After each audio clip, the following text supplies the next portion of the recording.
Hi friends, share മാർക്കറ്റിനെ പറ്റിയുള്ള ഒരു പുതിയ വീഡിയോയിലേക്ക് എല്ലാവർക്കും സ്വാഗതം. ഇന്ന് നമുക്ക് ഇൻട്രാഡേ ട്രേഡിങ്ങിന് വേണ്ടിയിട്ടുള്ള ഒരു സ്റ്റോക്ക് പിക്ക് ചെയ്യാനായിട്ടുള്ള ഈസി ആയിട്ടുള്ളൊരു സ്ട്രാറ്റജി അല്ലെങ്കിൽ ഈസി ആയിട്ടുള്ളൊരു മെത്തേഡ് നമുക്ക് ഇന്നത്തെ വീഡിയോയിലൂടെ നോക്കാം.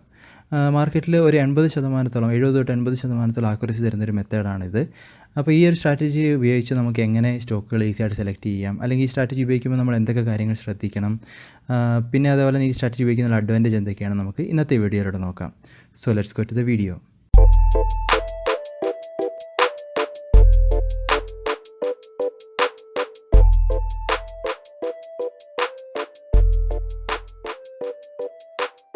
സോ ആദ്യമേ തന്നെ നമുക്ക് ഈ ഒരു സ്ട്രാറ്റജിനെ കുറിച്ച് കൂടുതലായിട്ട് മനസ്സിലാക്കാം.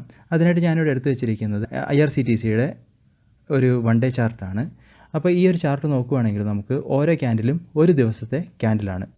അപ്പോൾ ഇവിടെ ജനുവരി 16-ാം തീയതിയിലത്തെ ക്യാൻഡിൽ നോക്കുകയാണെങ്കിൽ നമുക്ക് മനസ്സിലാവും ഈ ഒരു ക്യാൻഡിലിൻ്റെ ഓപ്പണിംഗ് പ്രൈസും അന്നത്തെ ലോ പ്രൈസും സെയിം ആണ്.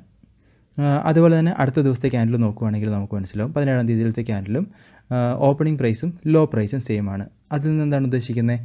അന്നത്തെ മാർക്കറ്റ് ഓപ്പൺ ആയതിനു ശേഷം ലോ പ്രൈസിനെ താഴേക്ക് സെല്ലേഴ്സിന് ആ സ്റ്റോക്കിനെ കൊണ്ടുവരാൻ സാധിച്ചിട്ടില്ല എന്നുള്ളതാണ്. അതായത് ബയേഴ്സും സെല്ലേഴ്സും തമ്മിലുള്ള ആ വടംവലിയിൽ സെല്ലേഴ്സിന് ആ ഒരു സ്റ്റോക്കിൻ്റെ പ്രൈസിനെ ഓപ്പണിംഗ് പ്രൈസിൻ്റെ താഴേക്ക് കൊണ്ടുവരാൻ സാധിച്ചിട്ടില്ല. അതായത് ബയേഴ്സ് ആയിരുന്നു അന്ന് സ്ട്രോങ് ആയിട്ട് നിന്നത്. അതുകൊണ്ട് തന്നെ ആ സ്റ്റോക്ക് മുകളിലോട്ട് പോയിക്കൊണ്ടിരുന്നു. അത് പിന്നെ മുകളിലേക്ക് പോയി ഒരു ഹൈ പ്രൈസ് ടച്ച് ചെയ്തതിന് ശേഷം ഒരു പോയിന്റിൽ എൻഡായി. അതുപോലെ തന്നെ അടുത്ത ദിവസവും ഇത് തന്നെ സംഭവിച്ചു. അതായത് അന്നത്തെ മാർക്കറ്റ് നോക്കുകയാണെങ്കിൽ ആ 2 ദിവസങ്ങളിൽ ബൈയിങ് പ്രഷറായിരുന്നു കൂടുതൽ.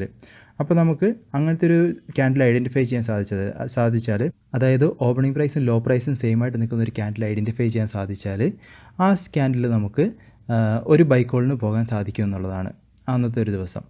അതുപോലെ തന്നെ ഇവിടെ വേറൊരു ക്യാൻഡിൽ നോക്കുകയാണെങ്കിൽ, അതായത് ഡിസംബർ 9-ാം തീയതിയിലത്തെ ഈ ക്യാൻഡിൽ നോക്കുകയാണെങ്കിൽ, അല്ലെങ്കിൽ ഇവിടെ ജനുവരി 2-ാം തീയതിയിലത്തെ ക്യാൻഡിൽ, ജനുവരി 6-ാം തീയതിയിലത്തെ ക്യാൻഡിൽ, ഈ ഒരു ക്യാൻഡിലുകൾ നോക്കുകയാണെങ്കിൽ നമുക്ക് മനസ്സിലാവും അന്നത്തെ ഓപ്പണിംഗ് പ്രൈസും ഹൈ പ്രൈസും സെയിം ആണ്. അതായത് അന്നത്തെ ഓപ്പണിംഗ് പ്രൈസ് മാർക്കറ്റ് ഓപ്പൺ ആയതിനു ശേഷം സെല്ലേഴ്സ് ആ സ്റ്റോക്കിൻ്റെ പ്രൈസിനെ താഴേക്ക് കൊണ്ടുവരാൻ നോക്കി. ബയേഴ്സിന് പക്ഷേ ആ ഒരു സ്റ്റോക്കിൻ്റെ ഓപ്പണിംഗ് പ്രൈസിൻ്റെ മുകളിലേക്ക് ആ ഒരു സ്റ്റോക്കിനെ കൊണ്ടുപോയി വെക്കാൻ സാധിച്ചിട്ടില്ല.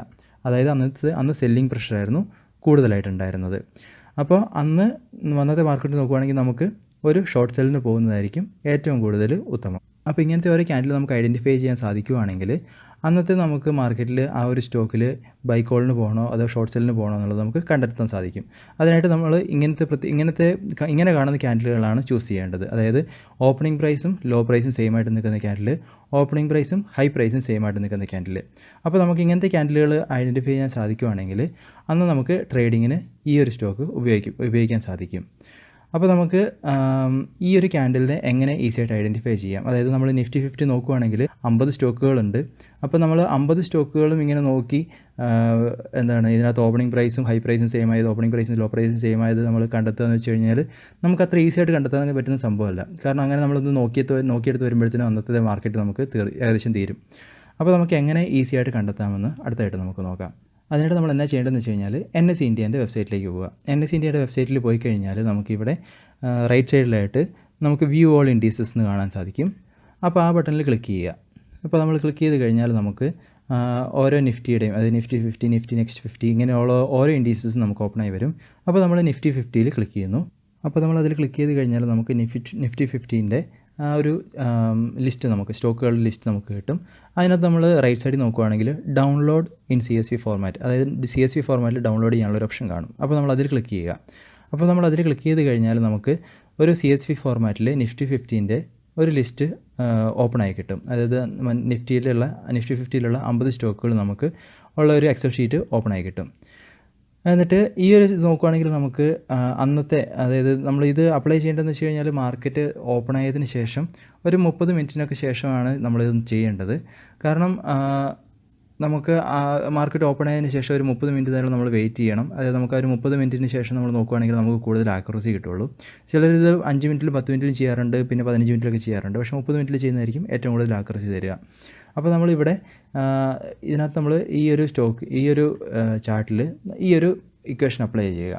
ഈ ഒരു ഇക്വേഷൻ നോക്കിക്കഴിഞ്ഞാൽ ഇങ്ങനെയാണ്.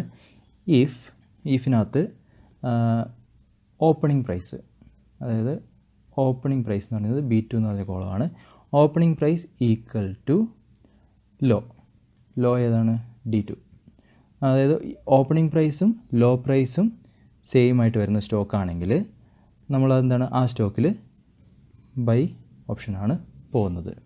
അതുപോലെ തന്നെ ഓപ്പണിംഗ് പ്രൈസും ഇഫ് ഓപ്പണിംഗ് പ്രൈസും അന്നത്തെ ഹൈ പ്രൈസ് എന്ന് പറഞ്ഞു കഴിഞ്ഞാൽ C2, അന്നത്തെ ഹൈ പ്രൈസും ഈക്വലായിട്ടാണ് വരുന്നതെങ്കിൽ നമ്മൾ ആ ഒരു സ്റ്റോക്കിൽ സെൽ ഓപ്ഷനാണ് പോകുന്നത്, ഈക്വൽ ടു സെല്ല്.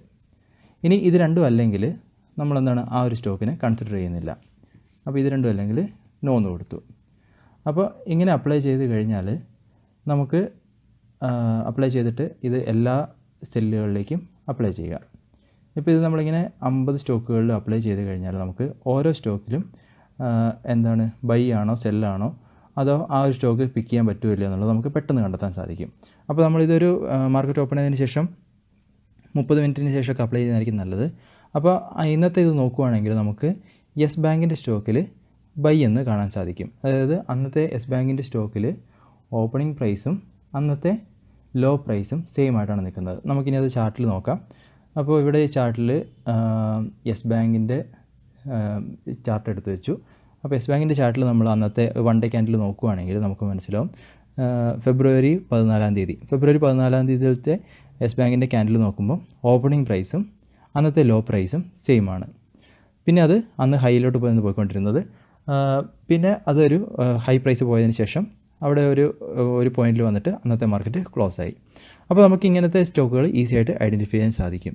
പിന്നെ ഇതിനകത്ത് ശ്രദ്ധിക്കേണ്ടതെന്ന് വെച്ച് കഴിഞ്ഞാൽ നമ്മൾ ഇങ്ങനത്തെ ഒരു സ്റ്റോക്ക് ഐഡൻറ്റിഫൈ ചെയ്ത് കഴിഞ്ഞാലും ആ സ്റ്റോക്കിന് എത്രമാത്രം വോളിയം ഉണ്ടെന്ന് ശ്രദ്ധിക്കുക. കാരണം നമ്മളൊരു ഇൻട്രാഡേ ട്രേഡിങ്ങിലോട്ട് പോകുമ്പോൾ നല്ല വോളിയമുള്ള സ്റ്റോക്കുകൾ എടുക്കുന്നതിൽ നമുക്ക് അർത്ഥമുള്ളൂ. കാരണം ഒരു മിനിമം ഒരു 3 ലക്ഷം 4 ലക്ഷം അല്ലെങ്കിൽ ഒരു 5 ലക്ഷമൊക്കെ വോളിയം സ്റ്റോക്കിലില്ലെങ്കിൽ നമ്മൾ ആ സ്റ്റോക്കിൽ ട്രേഡിങ് നമുക്കത് വലിയൊരു ട്രേഡ് നടത്താൻ സാധിക്കത്തില്ല. പിന്നെ ഈ ഒരു സ്ട്രാറ്റജീൻ്റെ അഡ്വാൻറ്റേജ് എന്താണെന്ന് വെച്ച് കഴിഞ്ഞാൽ നമുക്ക് പ്രത്യേകിച്ച് ഒരു ഇൻഡിക്കേറ്ററോ അല്ലെങ്കിൽ വേറെ വലിയ പാറ്റേൺസ് അറിയേണ്ട കാര്യമൊന്നുമില്ല. നമുക്ക് സിമ്പിളായിട്ട് നമുക്ക് ഈ ഒരു സ്റ്റോക്ക് അന്നത്തെ ഒരു മാർക്കറ്റ് തുടങ്ങിയ ഒരു 30 മിനിറ്റിനുള്ളിൽ ഏത് സ്റ്റോക്കിൽ നമുക്ക് ട്രേഡ് നടത്താം എന്നുള്ളത് ഈസി ആയിട്ട് ഐഡൻറ്റിഫൈ ചെയ്യാൻ സാധിക്കും. പിന്നെ ഇതിനകത്ത് ഒരു 20% റിസ്ക് എന്താണെന്ന് വെച്ച് കഴിഞ്ഞാൽ മാർക്കറ്റ് ഓപ്പണായി നമ്മൾ 30 മിനിറ്റിന് ശേഷമാണ് ഇറങ്ങുന്നതെന്ന് പറഞ്ഞു. അപ്പോൾ ആ ഒരു ഇറങ്ങിയതിന് ശേഷം മാർക്കറ്റ് ഡൗണിലേക്ക് പോയാൽ, അതായത് ആ സ്റ്റോക്ക് താഴേക്ക് പോയി കഴിഞ്ഞാൽ നമുക്ക് അവിടെ ഒരു ലോസ് വരാനുള്ള സാധ്യതയുണ്ട്. അപ്പോൾ നമ്മൾ നമ്മുടെ ട്രേഡിംഗ് പ്ലാനൊക്കെ അനുസരിച്ച് നമ്മുടെ ആ ഒരു സ്റ്റോക്കിന് വേണ്ടിയിട്ടുള്ള ഒരു സ്റ്റോപ്പ് ലോസും അതുപോലെ തന്നെ എത്രമാത്രം ടാർഗറ്റ് വേണമെന്നുള്ളത് നമ്മുടെ റിസ്കിനനുസരിച്ചുള്ള ഒരു ടാർഗറ്റൊക്കെ ഫിക്സ് ചെയ്യാൻ ശ്രദ്ധിക്കുക. അപ്പോൾ ഈ ഒരു സ്ട്രാറ്റജി നിങ്ങളും അന്ന് അപ്ലൈ ചെയ്ത് നോക്കുക. ഈ ഒരു സ്ട്രാറ്റജി ആദ്യമേ ഒരു പേപ്പർ ട്രേഡിംഗ് വഴിയായിട്ട് അപ്ലൈ ചെയ്ത് കൂടുതൽ പരിചയപ്പെടുന്നത് നല്ലതായിരിക്കും. അങ്ങനെ പരിചയപ്പെട്ടതിന് ശേഷം നമ്മുടെ റിയൽ മാർക്കറ്റിൽ ഈ ഒരു സ്ട്രാറ്റജി അപ്ലൈ ചെയ്യുക. ഈ ഒരു സ്ട്രാറ്റജി അപ്ലൈ ചെയ്തിട്ട് നിങ്ങൾക്കുള്ള എക്സ്പീരിയൻസ് എന്തൊക്കെയാണെന്ന് കമൻറ്റ് വഴിയായിട്ട് അറിയിക്കുക. ഈ വീഡിയോ നിങ്ങൾക്ക് ഉപകാരപ്രദമാണെന്ന് ഞാൻ വിശ്വസിക്കുന്നു. മാർക്കറ്റിനെ പറ്റിയുള്ള പുതിയ വീഡിയോകളുമായിട്ട് നമുക്ക് വീണ്ടും കാണാം. അതുവരെ this is Tony signing off.